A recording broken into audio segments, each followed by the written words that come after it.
Is recorded. Therefore, please be aware that an audio and visual recording of this meeting is being made by Boston City TV, a part of the City of Boston Office of Cable Communications, and is being broadcast on Xfinity Channel 26, RCN Channel 13, FiOS Channel 962, as well as live streamed on YouTube, where the recording will later be posted.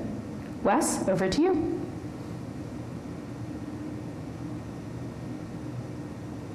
Well, thank you and good evening, everybody.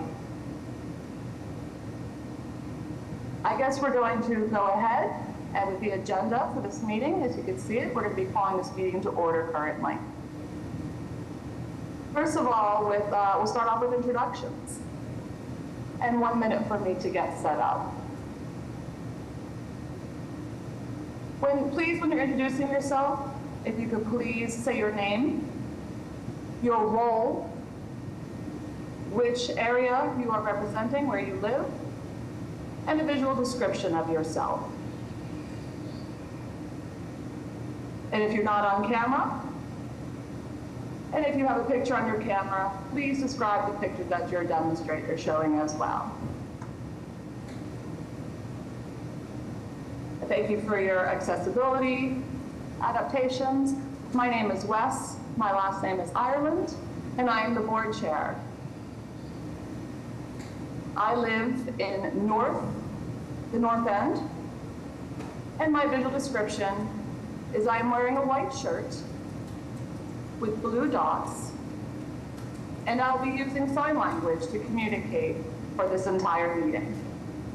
I am a man, and I'll be being interpreted into English by 2 interpreters. I will recognize every person on the screen. I see Pauline. Why don't we start with Pauline? Good evening, everybody. My name is Paulette Durrett. I live in the Mattapan section of Boston. I'm a female, and I have on a red shirt.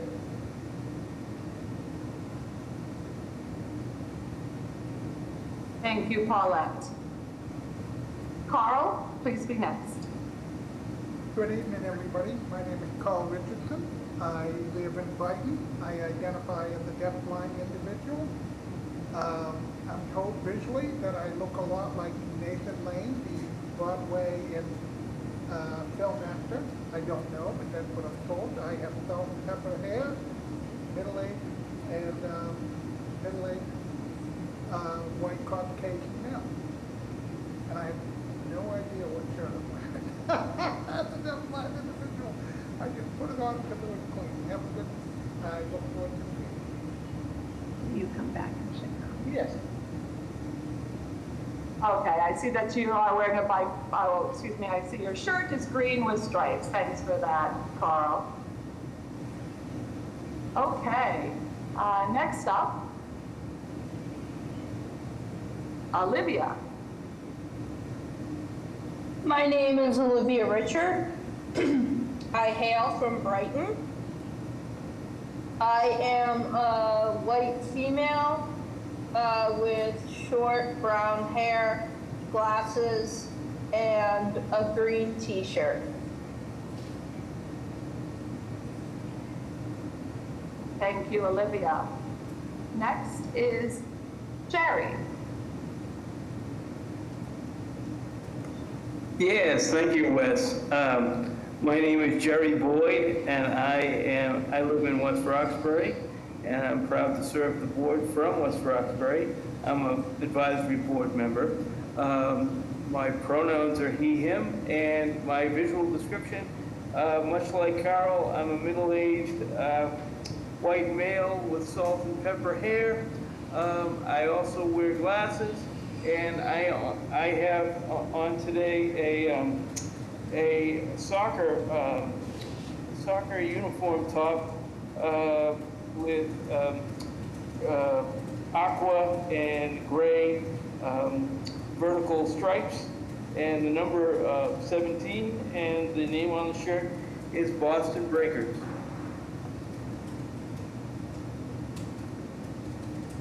Excellent. Thank you, Jerry. Richard, please be next.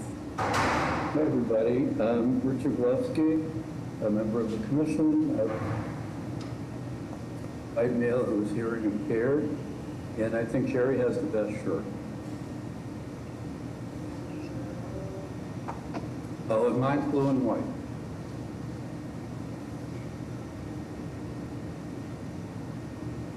Great, thank you, Richard. I'm looking to see if I missed anybody. Elizabeth West.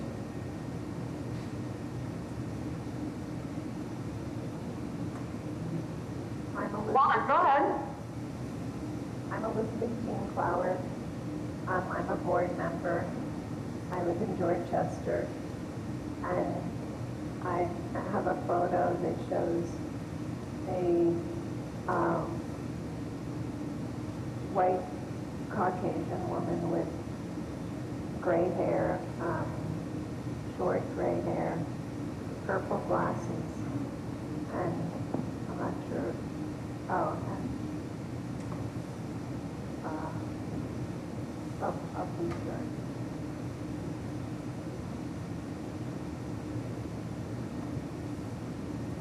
Thank you. Thank you, Elizabeth. Why don't we go with Juan Carlos next? Hello everyone, good evening. My name is Juan Carlos Ramirez, Hispanic, originally from Peru, wearing a blue t-shirt, advisory board member, living in Boston South End.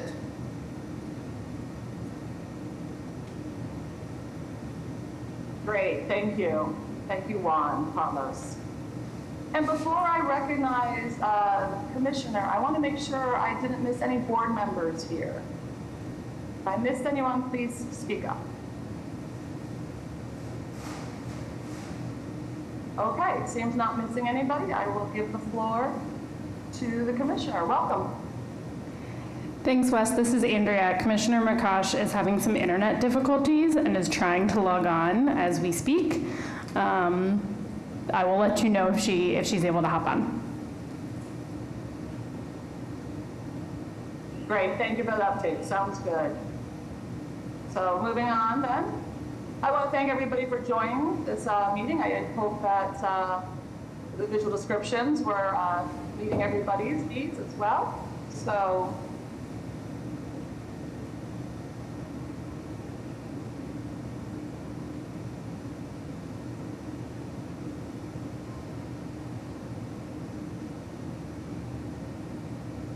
now I want to go ahead and approve the meeting minutes.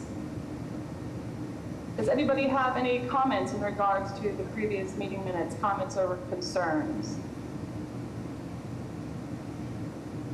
Doesn't Carl, I move that we accept the minutes, approve the minutes. This is Jerry, I'll second. Okay, so Carl is making the motion for the meeting minutes to be approved, to be read and accepted. We have the second. Anybody have any objections? All in favor? Aye. Aye. Aye. Aye. Okay, so the meeting minutes from June, reading and accepted. I do see, I'm sorry. Okay, so the meeting minutes from June have been read. Thank you everybody.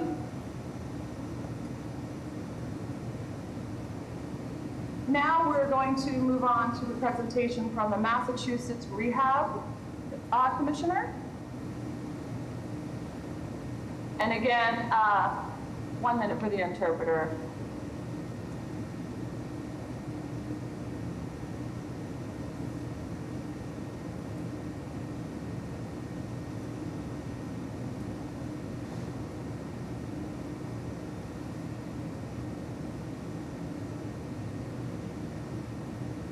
Okay, so when the commissioner joins us, we'll be doing the visual descriptions as well. And this is Andrea West. I got an email that there was some Zoom confusion also with the commissioner from Mass Rehab. I'm emailing with him right now. If you're comfortable moving on to the other parts of their agenda, I will get him on as soon as I can.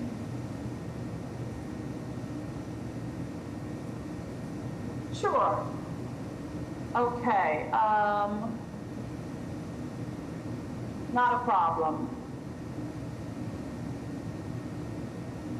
I think we're going to hold the presentation then until we hear from the commissioner, and then we will move on to the chair's report.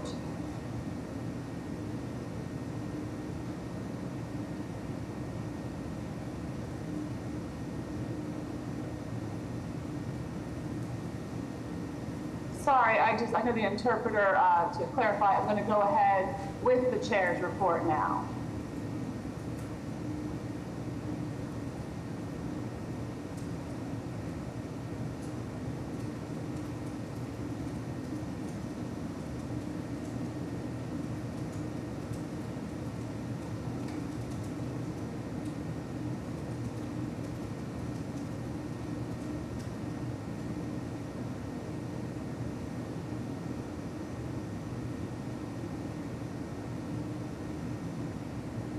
Just a moment here. First of all, I do want to acknowledge Carl for doing a terrific job of running last month's meeting. Thank you.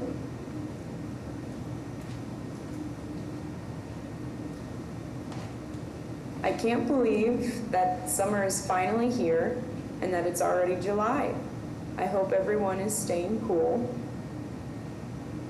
And a lot has happened in the last few weeks. Like, we're proud that the Boston Celtics won their NBA championship title. Anyways, this month, yes, I know, it's very exciting, very good. Anyways, this month is known as Disability Pride Month. Just two related things that I'd like to shout out as well.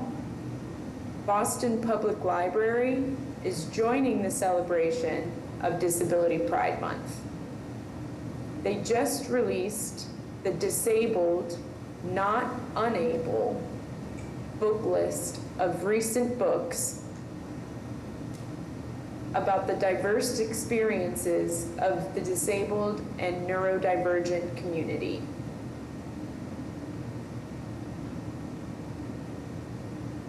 I'm going to be attaching a link for you to look at those books. If you can check the chat. Just one moment.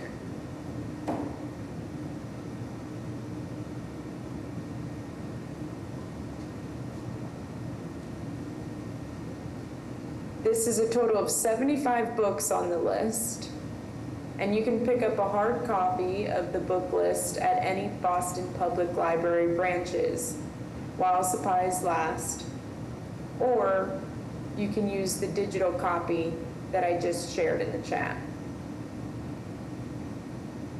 The second thing is ADA Day event will be next week on Wednesday, July 17th, from noon to 2 p.m. in the City Hall Plaza. It'll be outside. I plan to attend for a portion of the event, and I hope to see many of you there. Of course, there's going to be free food and drinks. Hopefully, that's lucrative enough for you to come. Also, Mayor Wu is expected to attend and give remarks about this special day. Also, I just found out a fact that Boston was actually the first city in the country to celebrate Disability Pride Day with a parade. I just read that somewhere and thought it was cool.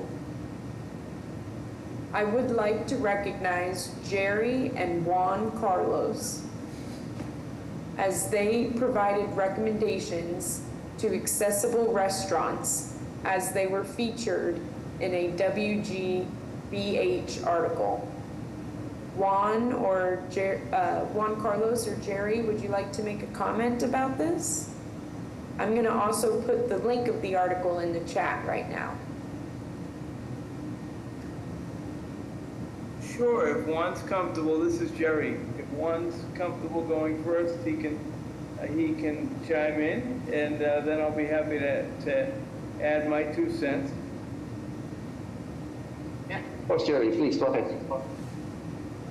Oh, okay.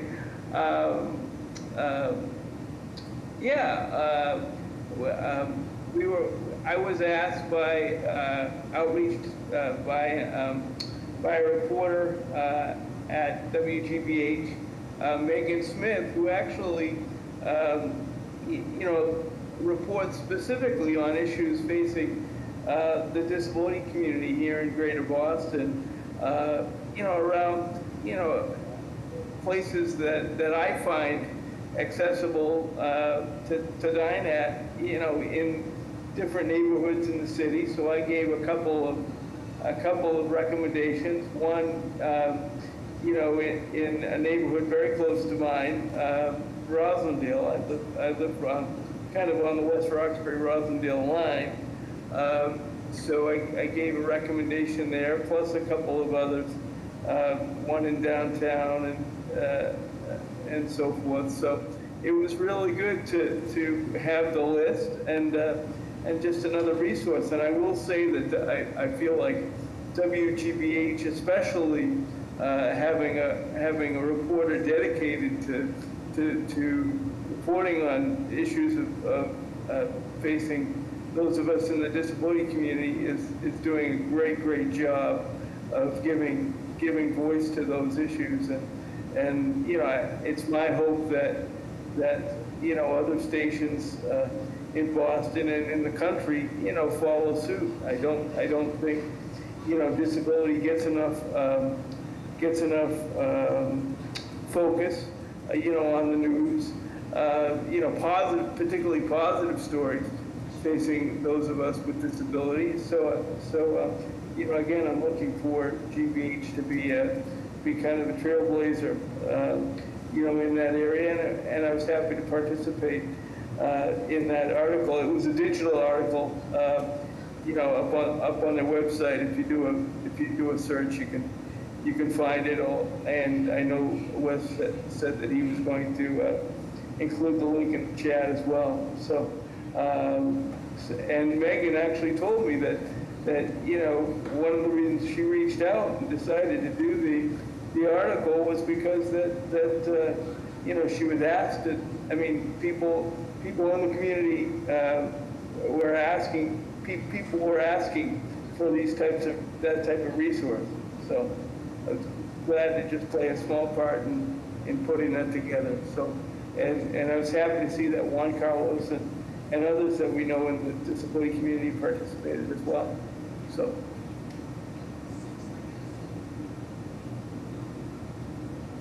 Thank you so much, Jerry. Juan Carlos, would you like to add anything? Yes, very briefly. Nice summary, Jerry. I completely sympathize with everything you mentioned. It's a great summary. Megan Smith has been a great advocate through her work to raise awareness about many issues, not only related to restaurants, but also accessibility and events. Regarding to this article, I think takeaway note is for all of us. We often face obstacles, frustrations sometimes when we want to go to places, and I think that's the point of the article, to raise awareness to many owners who really they perhaps don't mean to make it not accessible, but perhaps if they know better options of how to make it accessible, they are very willing to listen. So I think in that sense, we should be advocates of ourselves and others, and trying to get to know the people in restaurants, locations that we go, have a little chat and tell them, hey, look, this could make my life easier, and I'm sure like many other people would be happy to see these kind of options for them as well. So yeah, owners, in my experience, are always quite open-minded to see and have these honest conversations. I think this is the takeaway message, right?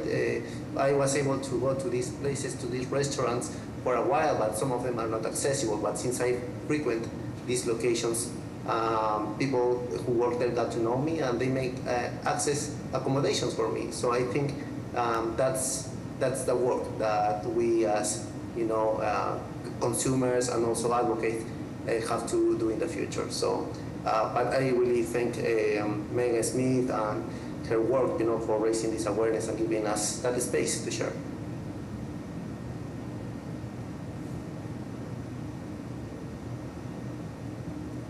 Again, thank you, Jerry and Juan Carlos, for your comments about this article. Now I'm going to ask Juan Carlos to stay in the spotlight just a little bit longer. I forgot to tell you that I did want to recognize Juan Carlos for another achievement as well. He is a member of the Boston Breakers. That's a power wheelchair soccer team in this city. The team recently won a bronze medal at this year's national tournament in Fort Wayne, Indiana. Yay! The team will be recognized. Yes. And the team is going to be recognized by Mayor Wu at next week's ADA celebration at City Hall Plaza. Juan Carlos, congratulations to you and your team for this amazing accomplishment. Juan Carlos, can you please spare a few words about the highlights of the Boston Breakers' success this year? Of course, this is Juan Carlos again. Thank you so much, Wes, for your kind words. Again, the sport, as many others, is a team effort. We've been delighted to participate in this competitive field. I think a lot of props have to go to the organization itself who runs this team, Boston Self-Help Center. Jim Wise, a good friend of us, Jerry knows him for a long time, even longer than I do. He's been putting so much work with Jim Farrow and many other folks who organize this nonprofit to give adaptive sport access to many folks who really don't have to spend money on their own, but just give them this venue of entertainment and free adrenaline whenever they have the options to practice on the weekends. Fortunately, the sport has grown into becoming something more competitive, and of course there are recreational opportunities as well. And competitively, the team has been attempting to do better every year. We were pretty fortunate that the team who went this year managed to end into the top 3 finalists to move up to the Premier Division. So next year, the team is going to have a lot of challenges, but also looking forward to that kind of challenge because it's going to be very competitive. The team is excited about it. This is a collective achievement again. We've been practicing in Tobin, which is also one of the Boston Youth and Family Centers, where we have these practices on a weekly basis. So again, thank you, Wes. We'll do our best to be there for the ADA Day. I know a lot of our teammates are trying to organize how to go there since many live in different areas. But everyone is very privileged and honored to bring the name of Boston as far as we can.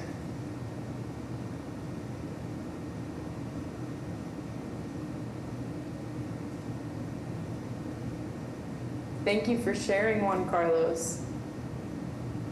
Again, congratulations for the achievement. We're hoping for the best success next year.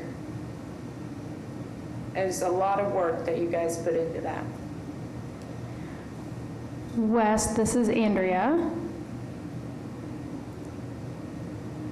Just wanted to let you know that our presenter is here. I know you've got more to your report, but wanted to make sure you knew that Mass Rehab is here.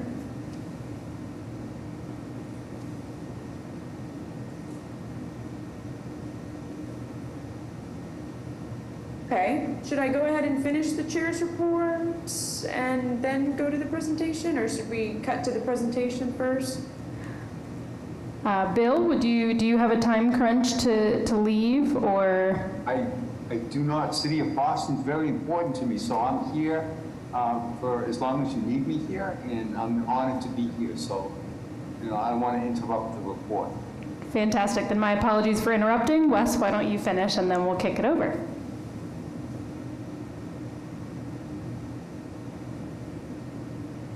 Okay, thank you very much, Bill, for being here and for allowing the report to finish. And I'll go ahead and say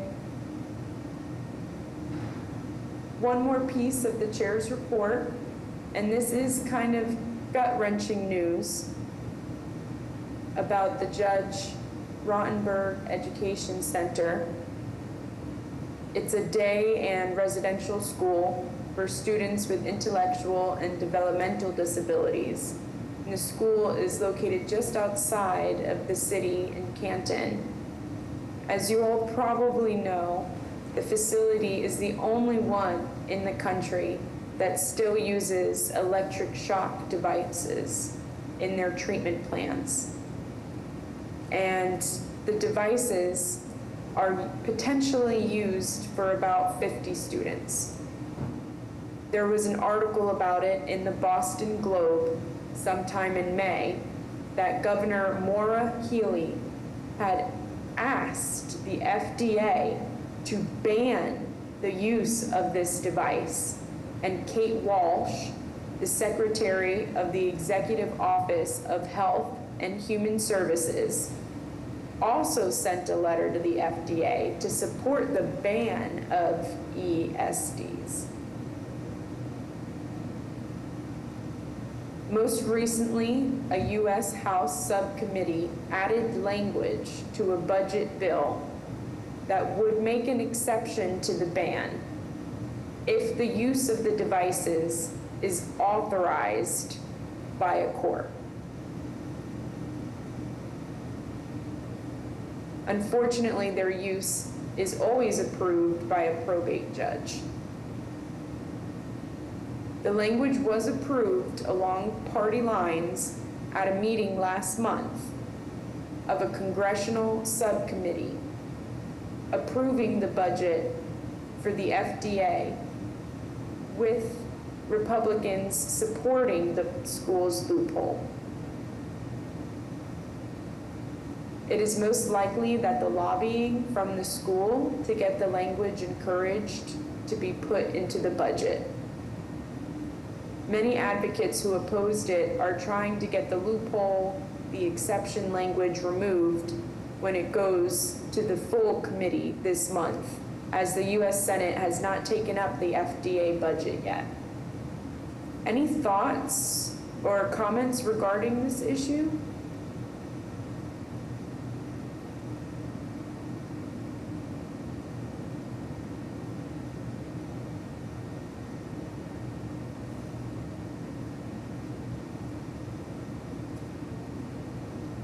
Olivia, you can go ahead.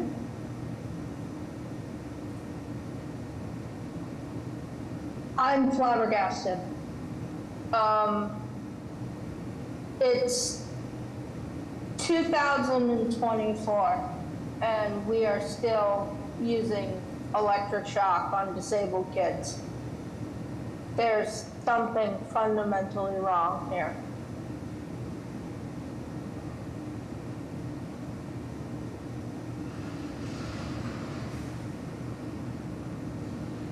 Thank you, Olivia.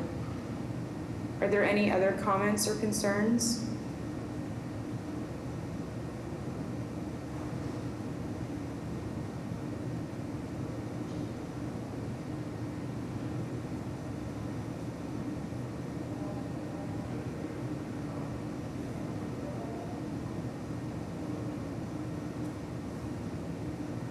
I'm going to be looking forward to new news about this, especially with the U.S. Senate subcommittee that will be meeting.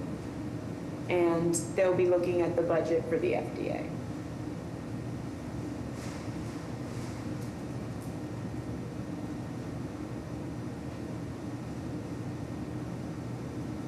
And that's the end of the chair's report at this time.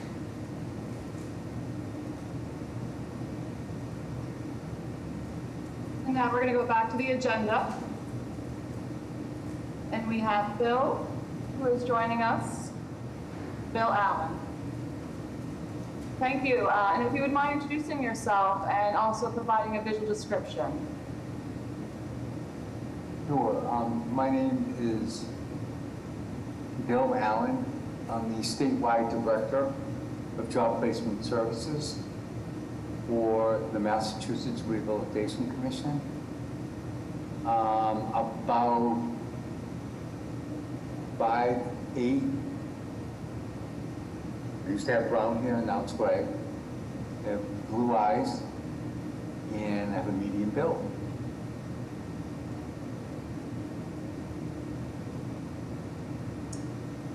Thank you, Andrea, I think that's you. Thank you so much. So really, as I said, it's my honor to be here today. I want to thank the work of Commissioner McCosh and Andrea Patton for working closely with the MRC over the years.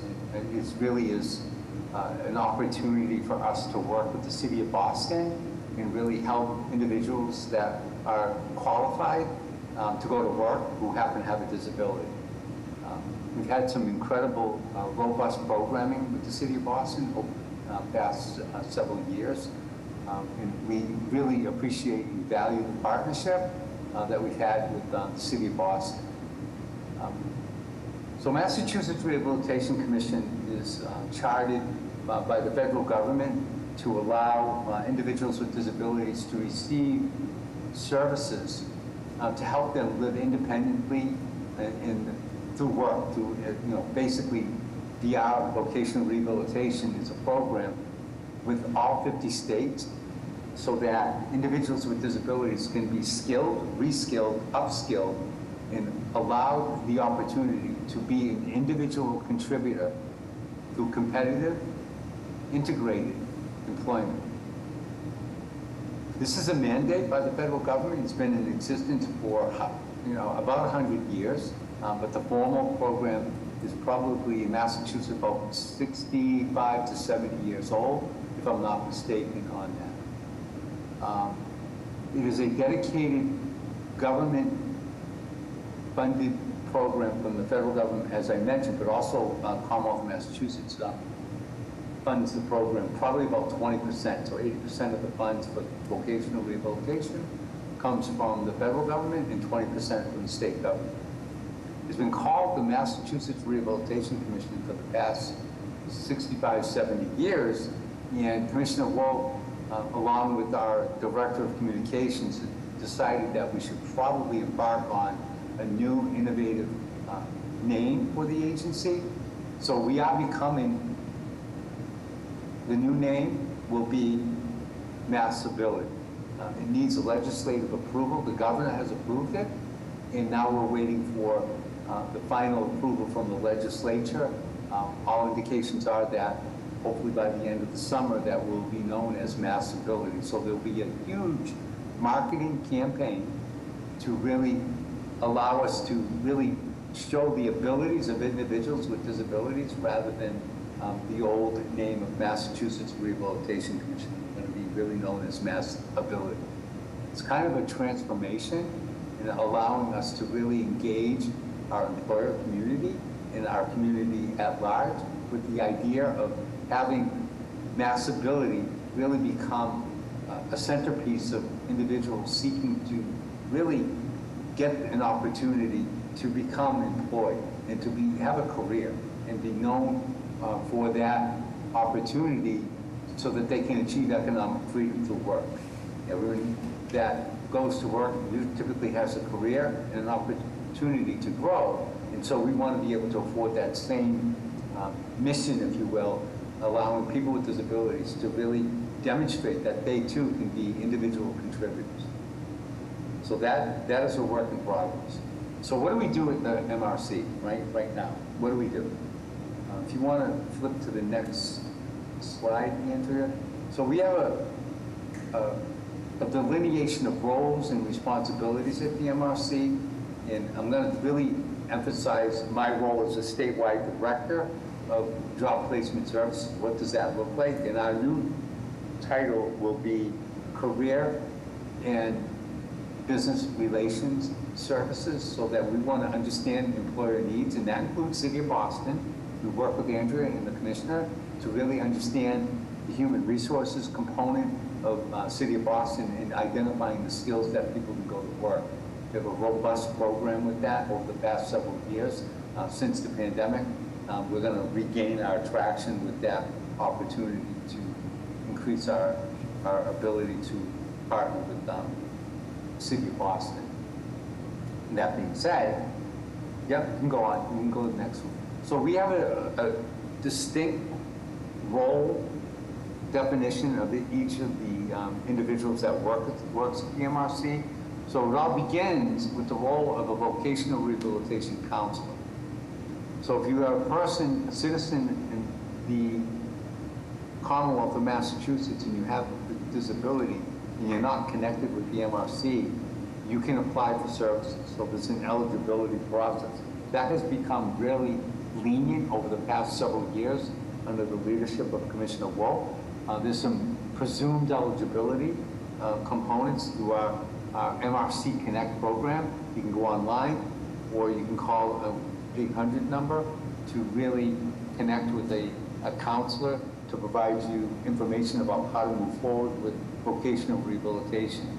You will be assigned a counselor, and that individual will work up what we call an individual plan for employment and all the ancillary services that go along with that particular individual plan for employment. The acronym is known as an IPE. So once that plan is developed, you will identify where you want to go, what do you want to do? Do you want to go to training? Do you have the skills already to go to work? Do you need other ancillary services? Do you need your band modified because you have a physical disability? These are all the things that we can bring to bear to help that individual become independent through work. We also have a division called Community Living, and they will also provide housing information about how to live independently within the community for residential living. And it's a deep and rich program, which I'm not going to talk to about because I won't do it justice, but that's one of the divisions.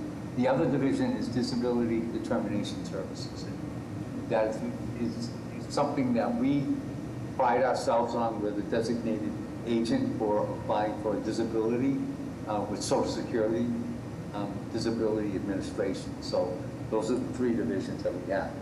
But to get back to the role of the vocational rehabilitation counselor, once the plan is developed, they may tap into our role of employment services, which would include employment services specialists, which are now transforming, like I said, to business services specialists. We can't really call us that until we get authorization from the legislature. We also work with vendors, and we have like 60, 70 vendors across the Commonwealth that would do the same type of programming, preparing you for work, providing you services. But there is a financial eligibility component for that. If you meet that financial eligibility, you can get services like from East Seals for assessment. You can get some job-driven training programs that we would also do internally. But you need to be financially eligible for that. So the most important role of all the roles that are operating at MRC is the role of the individual participant, the client, or formerly known as the consumer, or previously known as the consumer. So your role as a consumer when you engage with the MRC is that you take an active role of identifying what do you think you need for services, and we'll help you through that process. So some of the things that what I call intentional engagement and positive accountability is that we're going to expect you to be an active participant in developing your own plan. We're here as a guide, we're here as a compass, but you are, as a person participating in the components of developing your plan, there's a lot of information that you're going to need to follow through, communicate, ask for support when you need it, and prepare and practice for the competitive world of work. So although we have vocational rehabilitation counselors, employment service specialists, and we have our vendors, your role is preeminent in this process. So it's really driven by the person that is seeking services to gain employment within the Commonwealth of Mass. Next slide. So how do we do that? One of the questions that we really will inspire or try to inspire the individual to really engage with their counselor is, from an employment perspective, my role is to identify the labor market. What does that look like in the city of Boston? Working closely with the Human Resources Department, looking for the specific skills, whether it be in data analytics, whether it be cybersecurity, IT, help desk, or human services. All of those roles will encompass us really to identify what does the labor market look like in the city of Boston and around the Commonwealth. Do we do a job-driven training? So if there's a great need for pharmacy technicians, for example, I'll use that as a profile, with CVS, we have really partnered with CVS to develop curriculum for pharmacy technician training so that people at the end of this training will be able to apply directly to CVS for pharmacy technician. We've done that with cybersecurity, where people have gone to work at Dell, people have gone to work in government. So across the Commonwealth, we're developing job-driven trainings customized to meet the employer needs. So if the city of Boston has a unique need for a program that they can't find viable candidates, we can come in and develop a training program specific to the needs of the city of Boston, whatever that may be. So common job-driven training programs, as mentioned here, BobTech, as I mentioned, retail customer service, human services, Cisco CCNA training, addiction counseling, recovery coach security, and there's a few others that we're embarking on. So what do you need to do to join one of our job-driven training programs? You work with your counselor to develop a plan so that you can tap into the skills if you need them, that you can be trained, upskilled, reskilled, and so that at the end of this training, the goal is always that you're going to be well prepared to move forward to interview with a employer that is engaged with us to develop these trainings. We have roughly a 79% employment rate. What do I mean by employment rate? It means at the end of the training, at the end of the job placement journey, that 79% of the time, if we're doing our job with you, that you will secure employment and that you will stay in that position for a period of time. We usually use the 3-month category, but my team, because of our employer partnerships, usually go 6 months to a year to identify the success of that individual is still working. And more importantly, getting promoted on a career trajectory with the organization that we partner. Some of the things that we do behind the scenes is vetting people, writing resumes, making sure that the plan correlates to the labor market that's at hand within, again, the city of Boston and the Commonwealth at large. We expect people to write a letter of intent. We check references. We do our detailed info assessment, which means we try to identify the right skills with the right person as expected by the employer. And we do mock interviews. We prepare people. So when people go on an interview, I can tell you, the more interviews you prepare for and practice, the better you will get at it. You become a subject matter expert on interviews and understanding what that interview process looks like. These are all the ancillary services that will make you a better candidate when you're competing with other candidates within the general labor market. Next slide. So one of the things that we really have come to really embrace and really develop since the pandemic, we've had to go into a virtual mode of really reaching out to people. If they can't physically get to our office, we have a virtual career connections group with people where we go over, there's a list is there, as you can see, soft skills. We go over Zoom etiquette, which I'm still trying to become an expert at, and I'm not. We could talk about transferable skills, business etiquette, job search, the list goes on and on. What we expect from candidates when you come to the MRC is that you want to participate in these workshops to enrich your process of going to work. These workshops will help and prepare you for how to look for a job. Practice, like I said, with the mock interview. You'll be hearing from many subject matter experts on my team. We bring in employers to come in and talk about our job-driven trainings. We have active hiring events. We've done some internship programming. We have Mentor Day with the City of Boston from the years that we've worked together.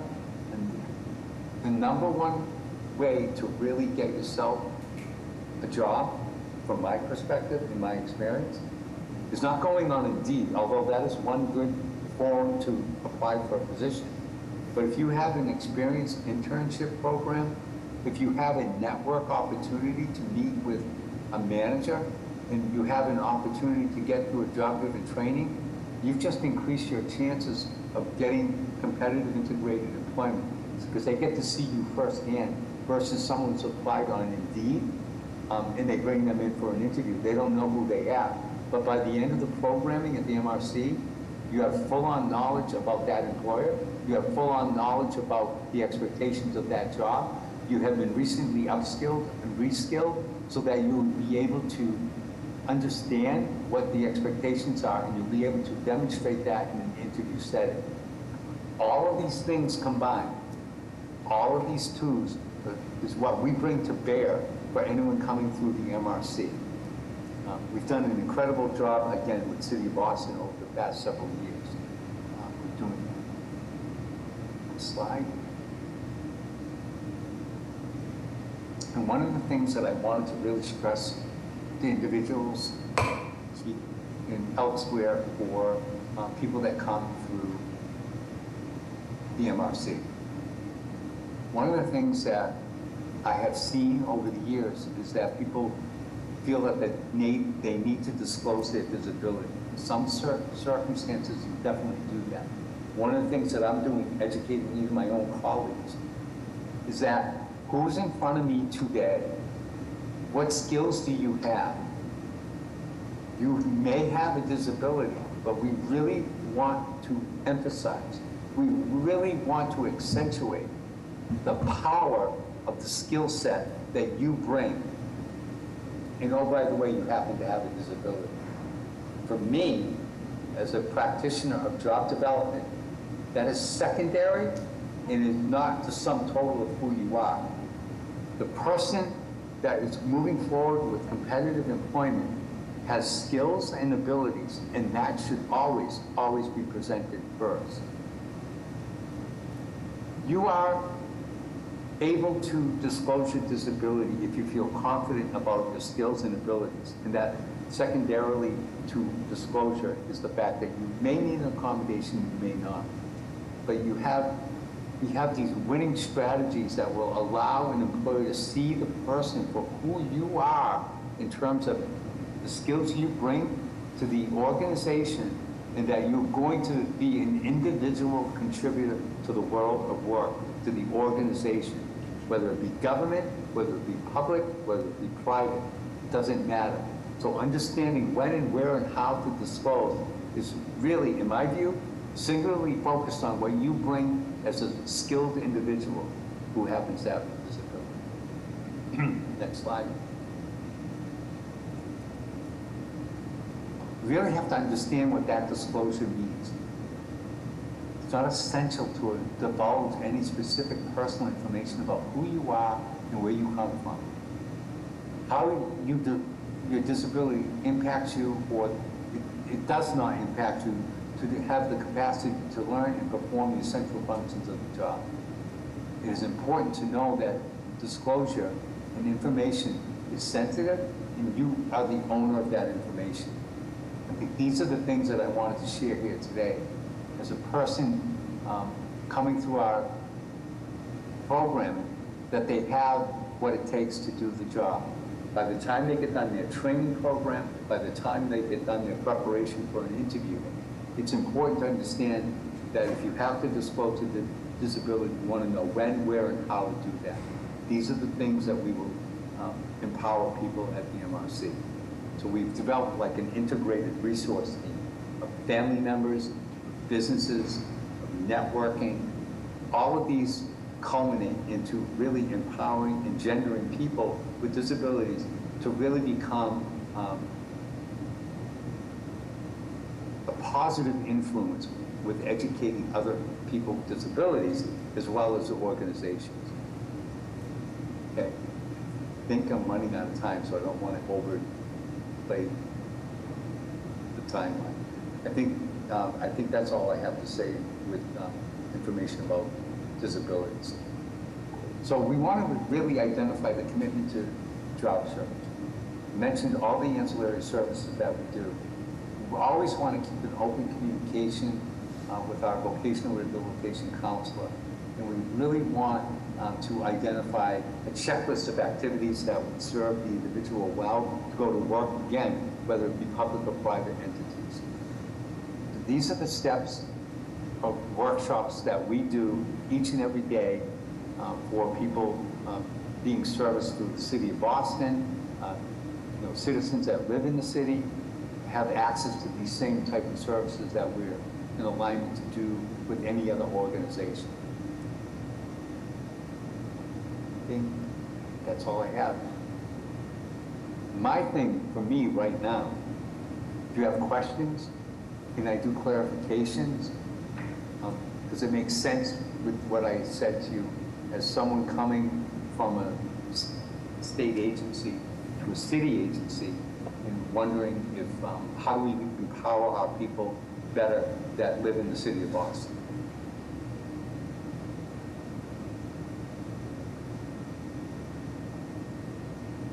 Hands up. This is Wes here. I want to recognize anybody who has any questions right now. I see Jerry, your hand is raised. Why don't you go ahead, Jerry? Sure, thank you, and thank you, Bill, for your presentation. I really appreciate it. As a former client of MRC, I really appreciated the assistance that I received through the agency, and it really helped me on my way to employment. So I really appreciate that. But I do have a couple of questions for you. I know you said at the beginning of your presentation that the eligibility criteria, has been, I don't know the exact word that you use, but I'll use the word relaxed a bit. Once somebody is found eligible for services, is there any sort of waiting list for services? And specifically, is there a waiting list for any sort of paid services, like any sort of equipment or schooling, something like that? Because that's one of the things that Mass Rehab really helped me with when I became a client. Was they helped pay for some of my schooling at UMass. Yep. So tell us if there is any sort of waiting list or what you can expect when if you need ancillary services, what you can expect. So at this time, there's no wait list for paid services. So that's something that we've been able to monitor and deal with over the years that we've been operating. With sometimes we've had to do a waiting list. We've been fortunate enough to really secure funds that wouldn't preclude us from providing services. So that's really good news. Eligibility, yes, it's presumed eligibility. So if you're on Social Security, you have a disability and you receive Social Security, you're automatically eligible to come in and apply for services. If you identify yourself as a person with a disability, that's pretty much relegated over to what we call MRC Connect, and they'll just document that information. And then when you meet with the counselor, it's, again, the presumption of eligibility. If there should be a problem with that, It's usually resolved within a matter of weeks because of the expedition rather of services that we're providing to the citizens in Commonwealth. So we've gotten a lot better at that. The financial part, that's really determined on the needs of the individual. If they're living with the family, they're all living on their own. So there's a formula that's used for that. Bar isn't that high for that, so very few times that I've seen where people do not receive financial eligibility, meaning to send you to school, to buy you other services or training programs that you want to tap into. That's great, because way back when I was, first eligible, there were wait lists and the eligibility criteria, it was a lot more stringent. So a lot of people in the community wouldn't even try to go through Mass Rehab or try to get services because they felt like it was just, like running up against a brick wall. So I'm glad that over the years it's gotten a lot better with that, and hopefully that means that you're able to provide more services to more people and get more people employed in the community and in the workforce, I should say. The other question that I have is what do you do in terms of if someone's eligible for services through the Department of Mental Health or Department of Developmental Disabilities? Do those agencies coordinate with Mass Rehab? I know that they probably have their own vocational components, but do you work together with them? Do you see clients that are duly eligible, say, quote unquote? Yep, yeah, absolutely. We have a special program with what we call our ACTS program, which is directly linked to DMH, Department of Mental Health. We also have a program with DTA, Department of Transitional Assistance. By anyone coming in, if they're receiving those services, they can still apply for services at the MRC. And it would make sense, to your point, to connect with, if you're involved with DMH, DDS, Department of Developmental Disabilities, that we would come together as an integrated resource team so that any family member, any other agency that's working with you, so that we can come together for the common development of whatever goals and objectives you want to achieve, that we're all on the same page. And you, as an individual receiving those services, is the driving force of that process. Great, thank you so much. You're welcome. Did we serve you well, Jerry? That's the question. Very well. I just celebrated my 15th anniversary at the federal government level, so I went right directly from working for DDS, Disability Determination Services. I went working at the federal level, doing similar work, and I've just celebrated my 15th anniversary, like I said. So congratulations, yes. Congratulations. See, these are the stories we want to share with others. Like, I want to replicate what happened to you for others so that people can have that same experience. Congratulations, Jerry. Thank you.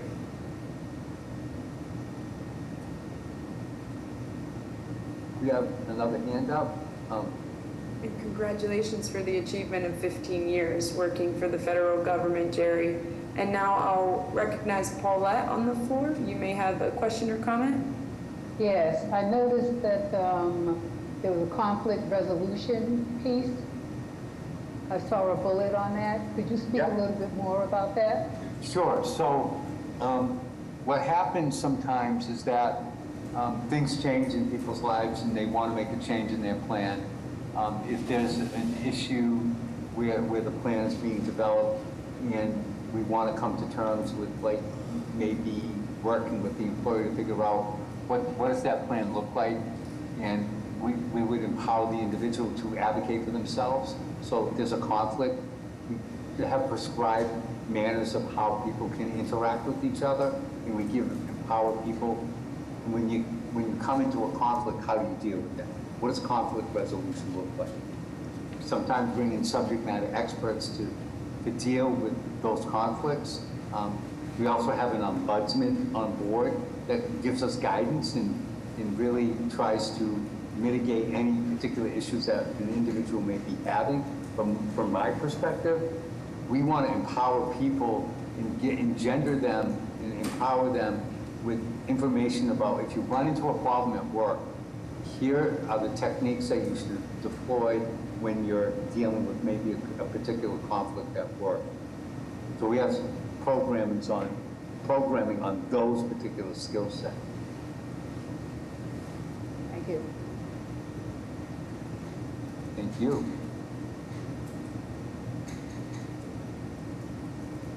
And now, Elizabeth, I see your hand is up. You can go ahead. Thank you. Thank you. This is Elizabeth Dean Pollard. Thank you for the presentation, Bill, and the information. That was very informative. Although, of course, we're particularly interested in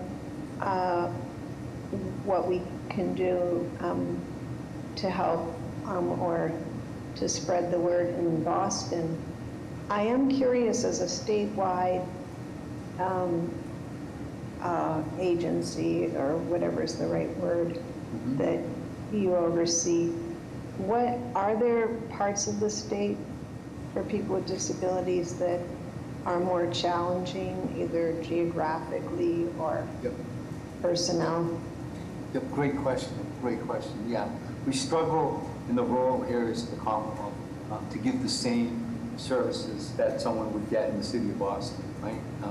Transportation being chief among them. Housing is also a real big challenge. So we try to develop opportunities that would be conducive to people that may not require to travel long distances. And that's always a challenge when you're living in Lee, Massachusetts, or even where I live in Leominster, Massachusetts. Although we have public transportation, it's not always conducive to certain areas of the city that I live in.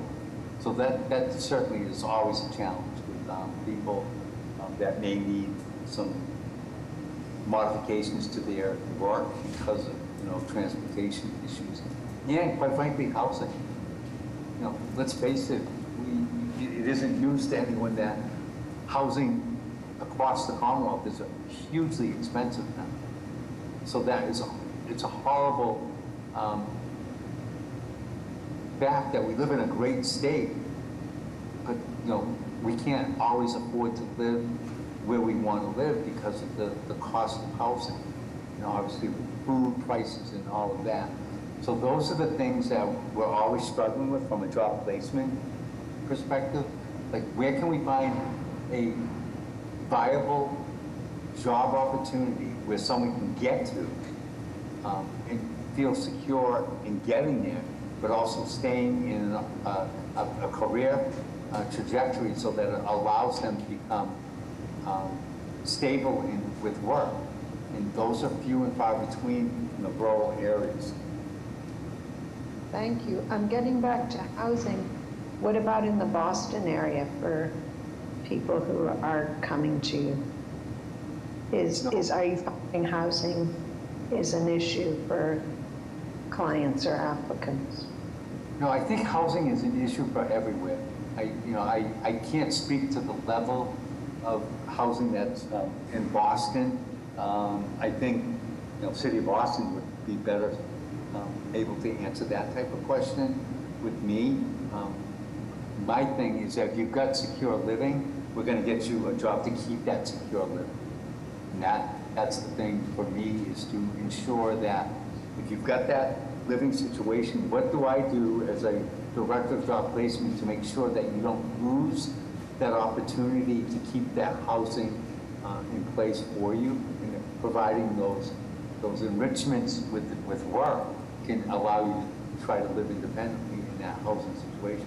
The thing is with the cliff effect, I don't know if you all heard about the cliff effect, where people go to work and they start losing benefits because they're earning too much money. So I know Commissioner Wolf, my bosses, Commissioner Phillips, are trying to deal with that and really developing programming and giving advice to people that are making policies about that cliff effect. Like, great, I got myself a job, but I gotta let go of a certain amount of money because I don't wanna lose my benefits, or I'm gonna lose my housing, because it's not worth it for me to go to work if I put myself in jeopardy.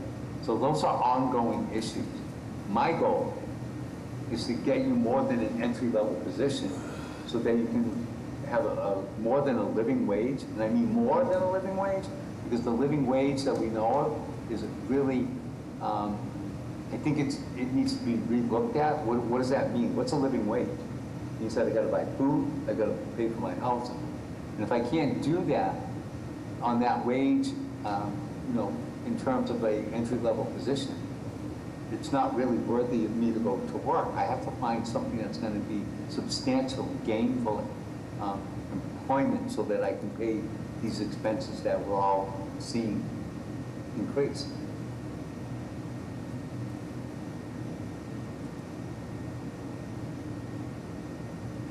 Thank you. Yes, thank you. Are there any other questions or comments for Bill?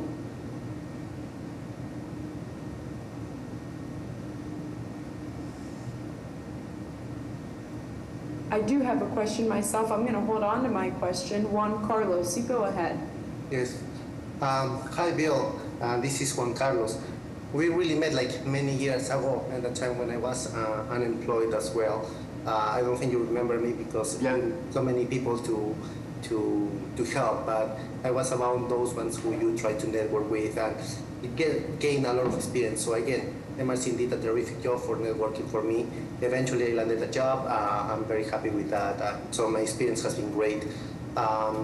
So in terms of MRC, I have not been, for example, in my case, not a consumer anymore once I found a job, but now I'm trying to get more experience, for example, for me to continue having the job or open my work opportunities somewhere else, let's say, as an example, but need driving.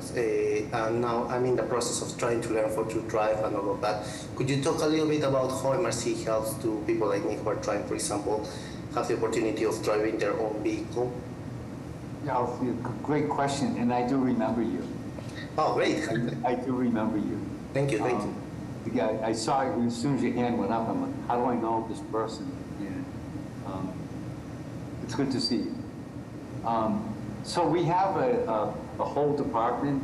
Eugene Blumpkin does modifications for driving evaluations and van modifications and things of that nature.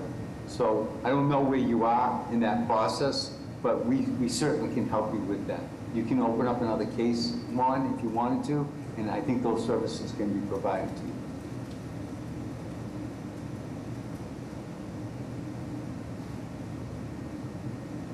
No, I would call MRC Connect.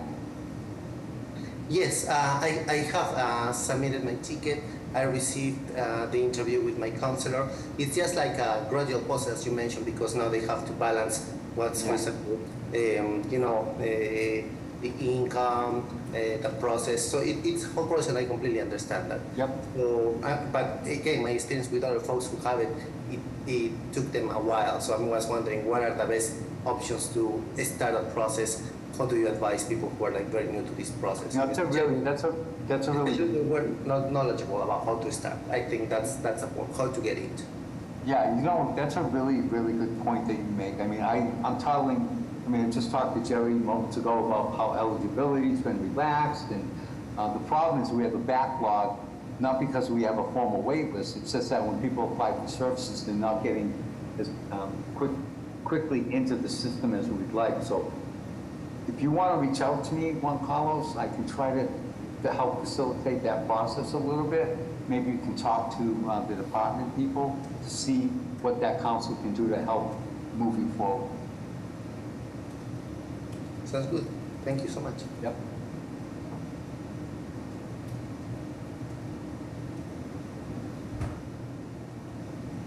Are there any other questions from any other of the board members?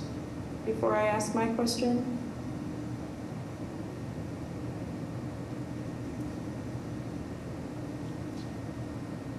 Okay, I guess I'll go ahead and ask my question now. I know that the name of MRC, Massachusetts Rehabilitation Mission, will soon change to Massability. And maybe I missed it if you already mentioned, but I just wanted to clarify. The VRC, the Vocational Rehabilitation Counselors, will there be a name change for that title? I believe so. I think they are going to be, like our names are changing too. We're going from career and business relations. So I believe the counselors will be called career counselors. It's a hard transition because we're funded by the federal government. Guess what their name is? Rehabilitation Services Administration. So there are states across the country that are still aligned with vocational rehabilitation, which is the hallmark of what we do, make no mistake. But we're trying to brand ourselves with the business community, and that the community at large say that beyond rehabilitation, there's a whole nother world of opportunity to really become part of the business community.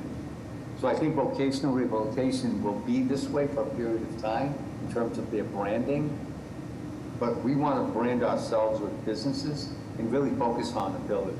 I think that it's not, we're 65, 75 years old, so it's time for us to take a look at what do we do to make a real impact with understanding that it's not just about someone's disability, it's really about their ability. So Massability infers the idea of like someone coming through our program is really skilled to move forward. So the name change of the council, to get to your direct question, I believe will be changing. Can't speak for the councilors, but I can speak for our team members that will be using business, career and business relations.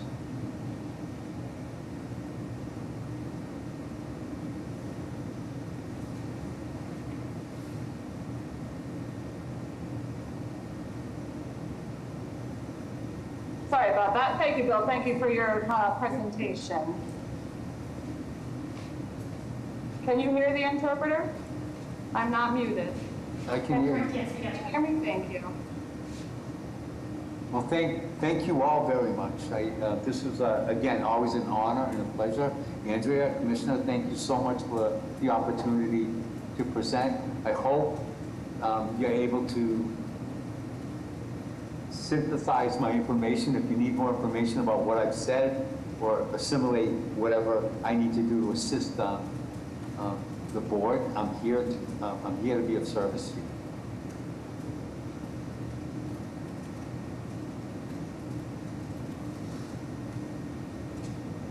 Again, thank you, Bill. Thank you for your presentation. Thank you for joining our meeting tonight. And we really do appreciate your time. So moving forward with the agenda for this evening. And before we do move on, I would like to recognize the commissioner and their report as well. I recognize one board member as well who's just joining us right now. Alice, would you mind introducing yourself and also providing a visual description? I'd appreciate it.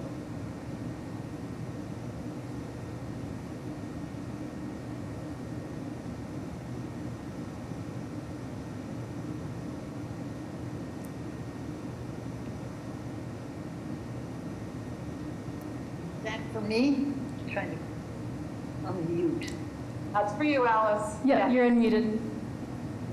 Unmuted now? Yep. Okay. Description, relatively short, dark-haired, and I wear glasses and hearing aids. My major And which area do you live? Where do you live in the state? I live in the South End.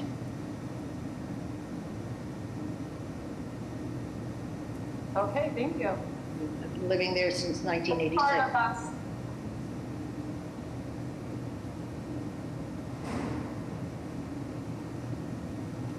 Oh, wow, long time. Yeah. Wow, okay, thank you. I'm going to transfer to the commissioner to introduce themselves and provide a visual description and provide the report. Thank you.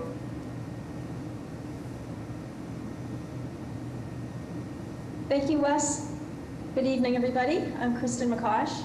I'm the Disability Commissioner and ADA Title II Coordinator for the City of Boston. I'm a middle-aged white woman wearing glasses, and I have an image of City Hall in my background. Although I should disclose that I'm on vacation, so if you hear a little bit of noise in the background, please bear with me. So we can pull up my slides for this month's report. And before I get into the slides, I do just want to echo everything that Juan Carlos and Jerry said about Mass Rehab Commission, soon to be Massability. I, too, was a client of Mass Rehab after high school, before college. They helped me with my career planning, they helped me with school, and they helped me get a van and a driver's license, so I can't say enough. And I've been working full-time now for 35 years, so I feel like I'm some living proof that their programs do a lot of good, and we're always happy to support them. So kudos to Bill, and we look forward to continuing that relationship. Okay, so we'll jump into my report now. Okay, I think Wes mentioned in his report that ADA Day is coming up next week. We hope you'll join us. It's the 34th anniversary of the passage of the Americans with Disabilities Act. It's going to be next Wednesday, July 17th, from 12 noon to 2 p.m. on Boston City Hall Plaza. I know it's been really hot in Boston. I'm out of town, so I haven't been experiencing the extreme heat. It looks like the weather is still going to be hot through next week, but hopefully we can still go forward with the event. If there is a heat emergency, we will likely pull it down, but just stay tuned for more information from us if that were to happen. We're planning for this year's resource fair to be our biggest ever. We're hoping to have 30 agencies and over 10 city departments, so lots of information. So we really hope that you'll get the word out. Like Elizabeth said, really one of your biggest roles is to spread the information that we give to all of your networks. So if you have like a book group, if you have work colleagues, if you have social friends, like please spread this information, and we welcome everyone to come to ADA Day. We'll have food, t-shirts, music, and lots of information for the disability community. And this year, we're recognizing the City of Boston Department of Innovation and Technology for their work and commitment to digital accessibility. And I'll talk more about that in another slide. Next slide. So another thing that's happening right now, and we've talked about this in the past, so you may be familiar with it, it's called participatory budgeting. This is a democratic process where community members directly decide how to spend part of the public budget.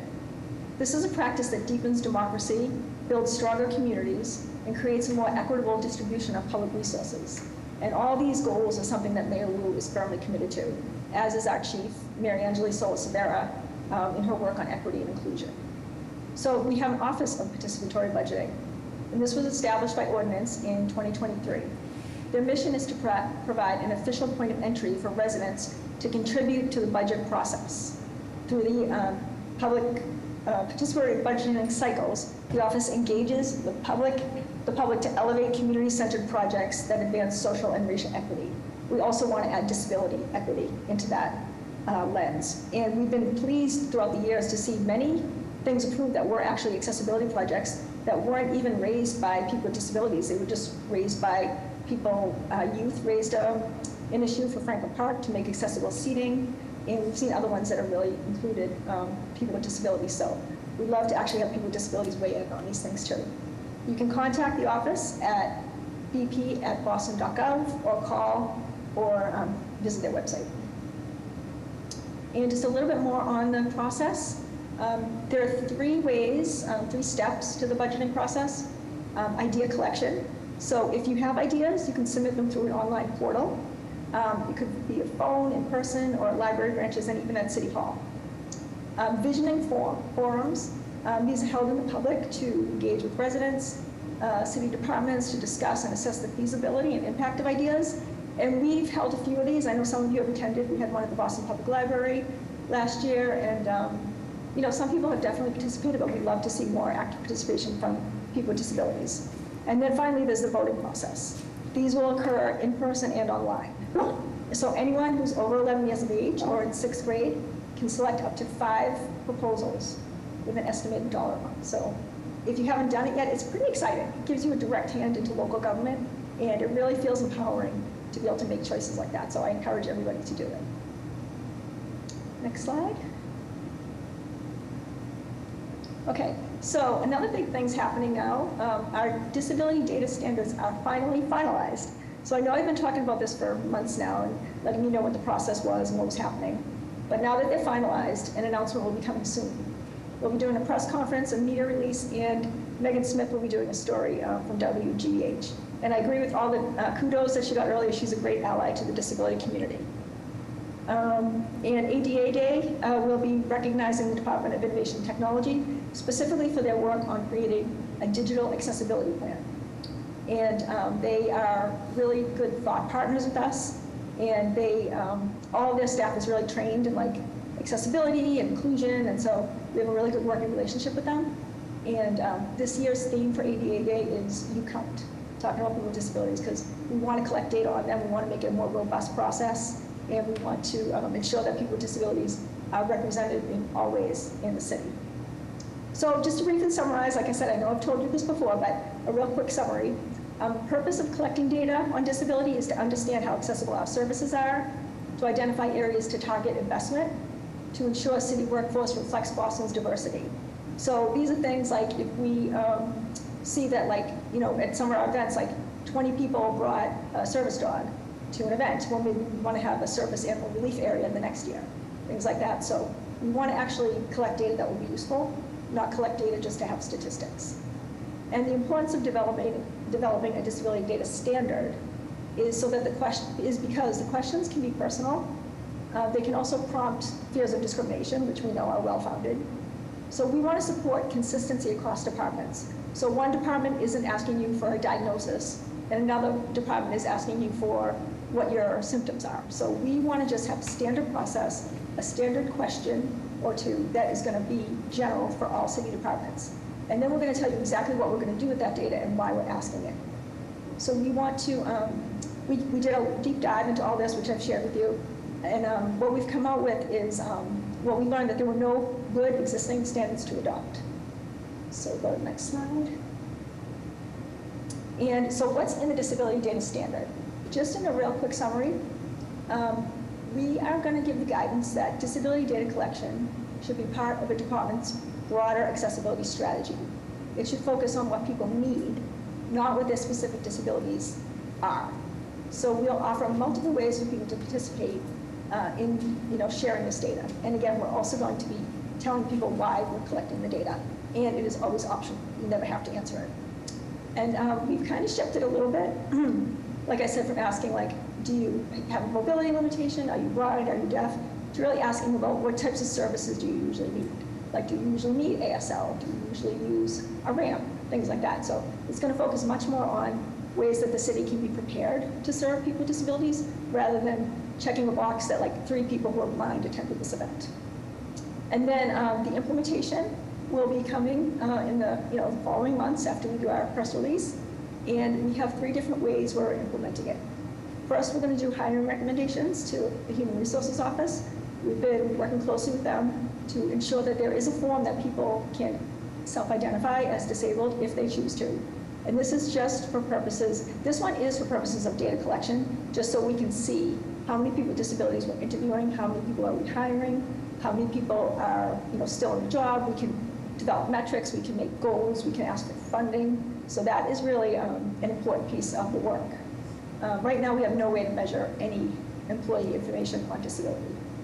Again, optional. Then we're going to make recommendations to the Elections Commission, and this has to do with the voting process. We worked with them closely to see where disability fits in from the time you register to vote to the time you actually submit your ballot. And there are many points along the way where accessibility comes into play. So we work very closely with them to map out this process to ensure that people with disabilities are fully included and that there's a roadmap to ensure that all the access is optimal, not just meeting minimum guidelines, but really optimal and support of people with disabilities. And then finally, we'll be doing our rollout to different city departments. We'll probably begin with the Equity and Inclusion Cabinet, where we sit, because they're all thought partners with us. As you may remember, we are doing this on the heels of the gender inclusive playbook, we call it. So this will be the second such playbook that the city is issuing. And one of the big things that came out of the gender identity playbook was that they took the gender question off of marriage licenses because they heard feedback from the community that said, why do they need to know our gender? So again, the question of why we're collecting data we know is paramount. So it's really important that we explain that to people. And it makes a difference because like we said, then it may be more, that may encourage more people to not be shy about going for a marriage license. We want to remove all the barriers we can, as our mission statement says, to make sure people with disabilities have every opportunity for success and inclusion in Boston. And on that note, I believe that's the end of my report. But I do just want to mention one other thing to follow up on what Bill Allen said. So we've worked with him for a long time and his colleagues at Mass Rehab, soon to be Mass Ability.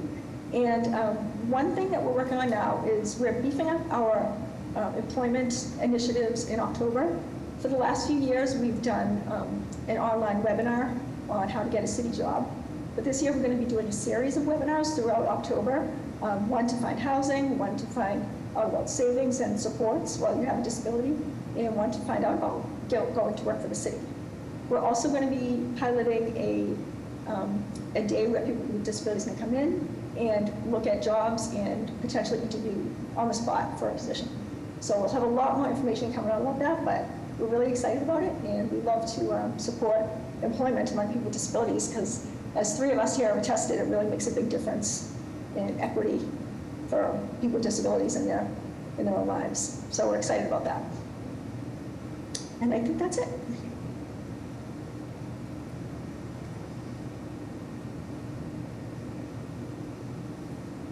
Thank you, Commissioner.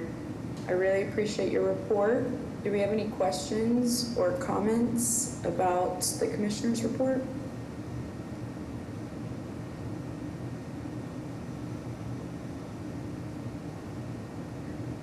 And this is Wes here. I do have a question in regards to the parliamentary budget. Do you know how the process works? Is that voting online, or how does that vote go?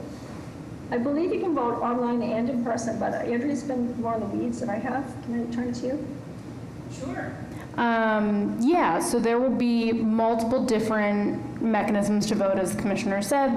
Will be an online form, paper ballots that you can pick up and fill out, and there may be a voice call option. I know there is one to give ideas, so I believe they may have an option for folks for whom that works. Right now they're in idea generation stage, which any of you as a board, you as a member, can propose an idea. There will be some filtering of those ideas by the office to make sure that we're presenting people not joke proposals or things like that. And so there will be, I believe, 15 on the ballot, and then you can pick 5. I don't know if you'll be ranking them or if you'll just say these 5 are my vote. That part I don't know.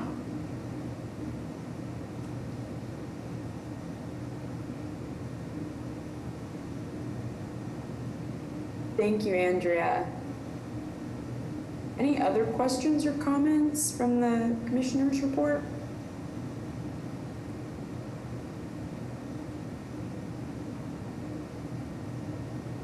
Thank you, Commissioner McCosh. We're going to continue with the agenda now.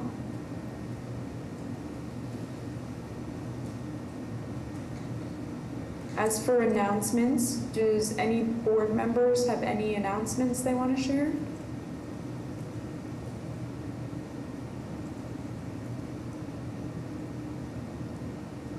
Okay. We're going to go on to the next item of business. Let's talk about old business. Does anyone have any old business to discuss?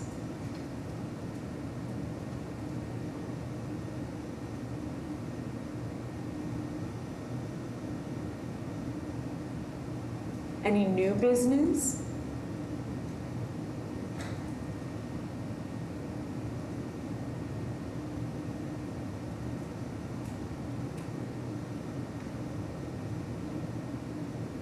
And I believe there's one on goal setting. Let me see here.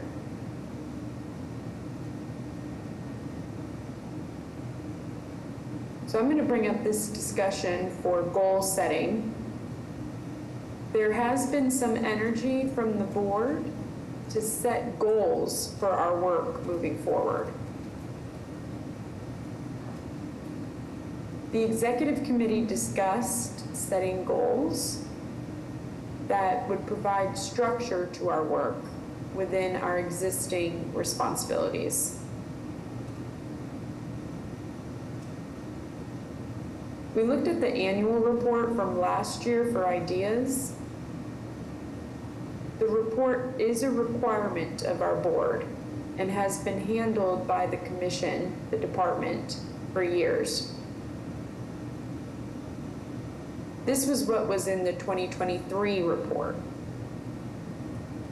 4 things. The first was elected officers for the executive committee to serve in the calendar year 2023.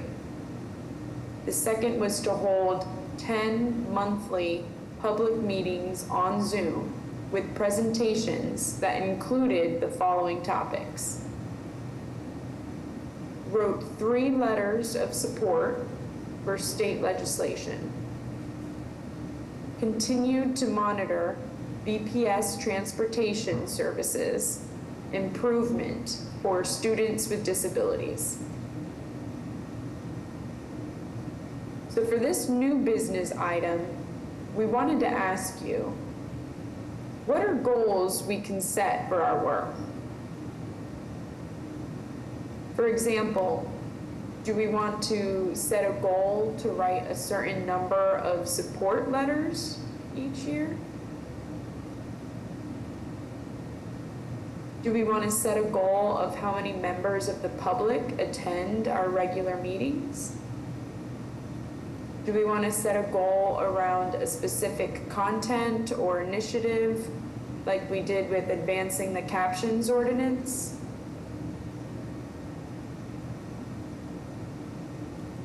And that's up for discussion now. Any comments or ideas? This is Carl. Go ahead, Carl. So this initiative was brought up last month by Charlie, because I think he felt, and I don't want to speak on behalf of him, but I'm guessing he felt like a lot of us during the meeting just be here and listen to reports from the commissioner and the chair, which is great. We need that information to inform us. But I think he wanted to find a way that many of the commission members could also be more active. And one of the examples of success I can point to that you just mentioned was the Caption Initiative, where a number of us, you worked on that, I worked on that, and others in the commissioner's office, Commissioner Koss worked on that. A number of us worked on that together, and that was a goal that many of us on the commission worked collaboratively to make happen. So I see us doing something along those lines, creating a goal or initiative that the members of the commission, in collaboration with the office, could work on, in addition to like attendance at meetings and things. I serve on several other boards, and it's not unusual for the board members to come up with a handful of goals for each year that the board is in. So I was thinking, and Charlie's not here tonight, so I don't want to, but I was thinking based on what he said, this what my thought was, maybe this commission could come up with like 3 initiatives for the next calendar year for us to work on during the course of the year. And I don't necessarily know what those 3 initiatives are right now, but maybe we come up with 2 initiatives. I don't know, but I like that because I felt very good when the board was successful in passing the caption initiative, which does improve the lives of the deaf and hard of hearing community. Maybe we could work on some other initiatives, or maybe when the survey comes back, we could look at what the needs are based on the survey and pick 2 initiatives from that. something along those lines.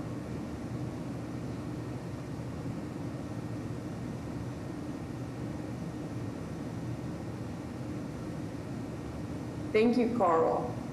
That's an excellent suggestion. And I guess I could send an email, a Google form, asking each board member what initiatives could be taken. And after we collect that Google form, we can get different initiative suggestions and then put them on the survey and see what the board thinks about that.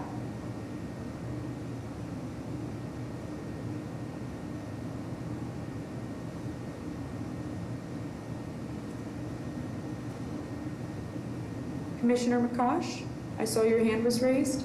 I did want to first ask Carl, did you have any other comments you wanted to say?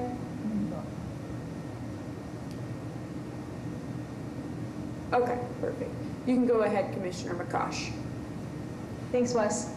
One thing that I recommend is we could look at having board members create their own goals. Like, you'll share the information about at least 6 events that are happening in the city with at least one of your networking groups. So that way we know that the information is getting out there, because like we were saying, one of the central roles of this body is to inform the disability community of what's happening.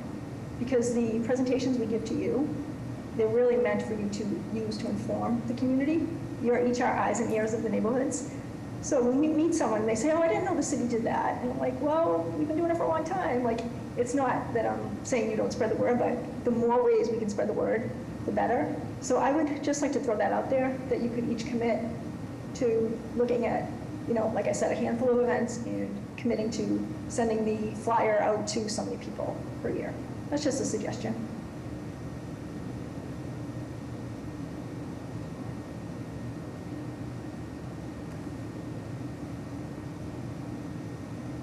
Or even just trying to get people to come to a meeting.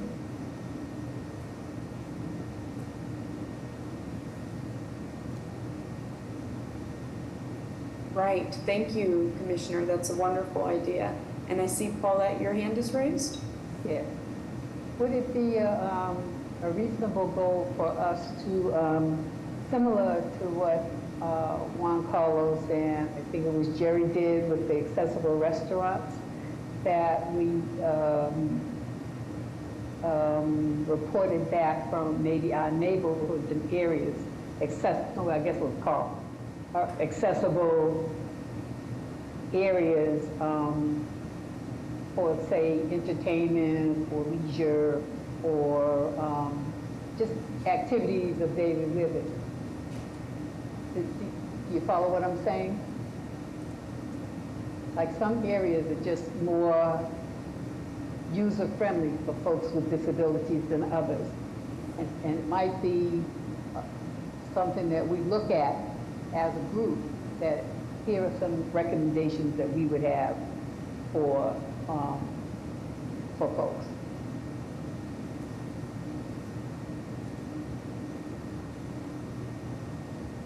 Yes, thank you, Paulette. Any other comments? Feedback?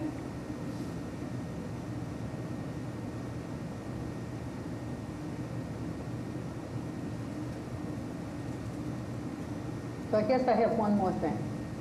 So the ESD, what did we decide about that? It just seemed like we spoke about it and then it's just gone. Are we gonna keep an eye on it? Are we gonna see if there are ways that we can have an impact, write a letter or whatever? I mean, what are we gonna do with that other than share the information with the commission?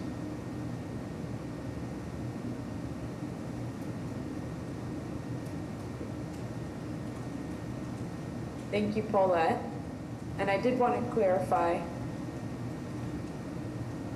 are you asking if that's part of the goals or the new business item?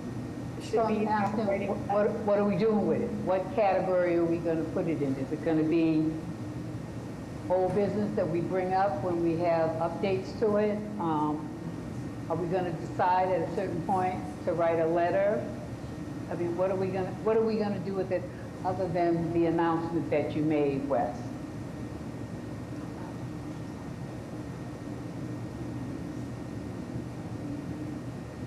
Yes, that's a great question, Paulette. And this can be part of the new business item. Okay, all right. You can see what we would like to do to address that issue.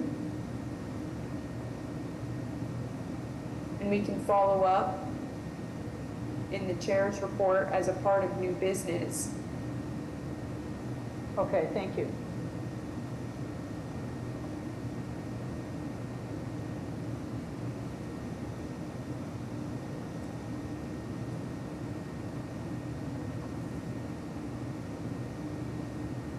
Okay, you've given me some ideas to think about.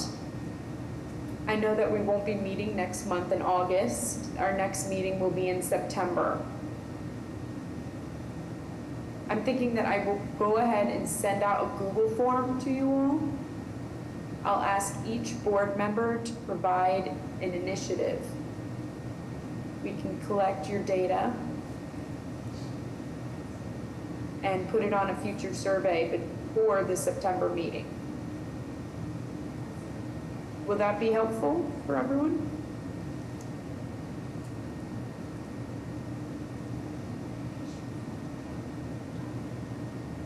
Okay, great. I'll go ahead and add that to my to-do list.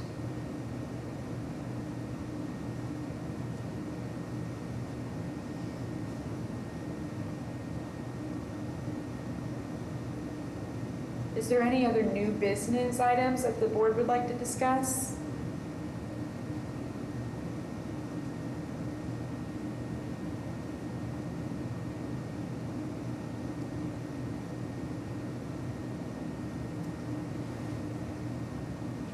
Now it's time for the public input.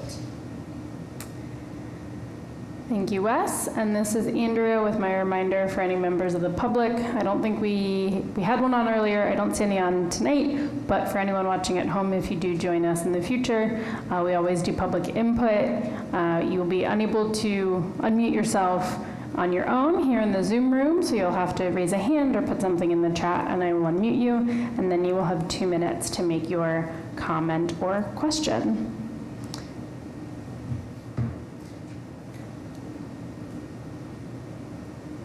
Thank you, Andrea. Anyone have any general input or feedback?